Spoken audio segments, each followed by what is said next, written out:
An international investor protection organization is warning against taking investment advice online.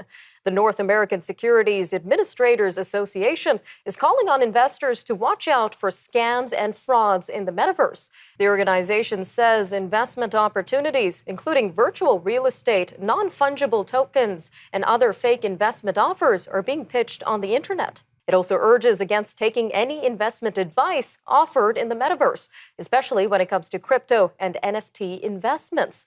According to a study by Social Catfish, investment scams are the most common scam in Canada. Well, joining us now to give us her advice on how to stay safe when it comes to investing your hard-earned money is Elizabeth Naumovski, Vice President of Marketing at Caldwell Securities Ltd. Welcome back, Elizabeth. Thank you so much, Nima. So good to be here. Now, unfortunately, some people do fall for scams, Elizabeth. So what kind of steps should you take if you are a victim of fraud? So the first thing what you need to do is stay calm, because people always might freak out a little bit, get really upset. You can be upset, but stay calm. Gather all of the documents that you have, emails, texts, phone numbers, whatever it is. Go to your local police department, place a claim there, and then call or contact the Canadian Anti-Fraud Center. However, if it is a scam of your personality and identity theft, then you have to put flags on everything, and you contact the two credit bureaus, Equifax and TransUnion. All right, Elizabeth. Now, what do we know so far about the patterns of these scammers? If they fail once, how likely would it be that these scammers would turn around and try to scam you again? 100% likely. They will come back twice. They will come back 3 times. They'll probably come back and say, I am so sorry. You have no idea the pressure that I have. I have a job to do, blah, blah, blah. And they will prey on your feelings again. And they will try to tell you that they'll try to get your money back. But what you need to do is give them a little bit more money so that they have leverage to take your money back. So they will come back again and again and again. So always beware. And the key is to tell people, tell friends, because you want to protect them and you don't want them to become victims of fraud.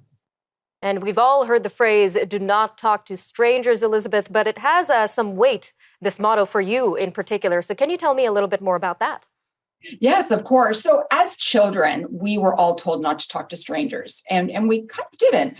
Then the internet happened, and a lot of people started putting a lot of personal information online.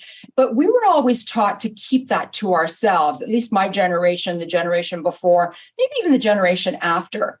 And, everybody talks to me and tells me that they have so many friends online.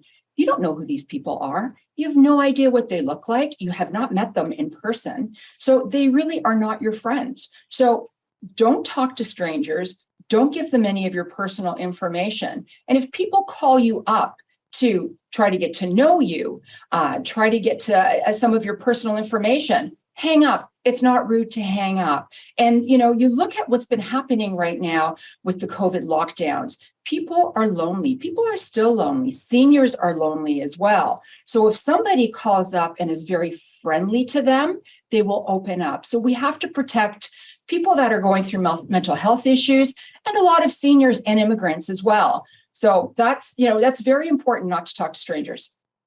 So what are some key indicators of investing scams that our viewers should maybe know about? So the number one thing is, you are always promised a very high return for little or no risk. If it sounds too good to be true, it is. Nothing is free. Nothing is ever just given to you. Everything takes time. So if it sounds a little off, don't go for it.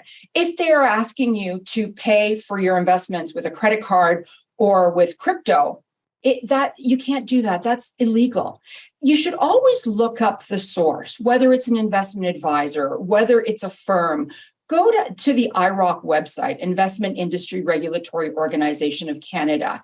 They have a list of everyone who is licensed, when they were licensed, and a whole background of everyone. So, it's that same thing of don't talk to strangers. Do your due diligence and don't just think that it's okay. The other thing I wanted to talk about, we talked about finfluencers before. just because someone is being paid to talk about a specific stock or a specific currency doesn't mean that they are an expert in the field or they're licensed. So be aware of that as well.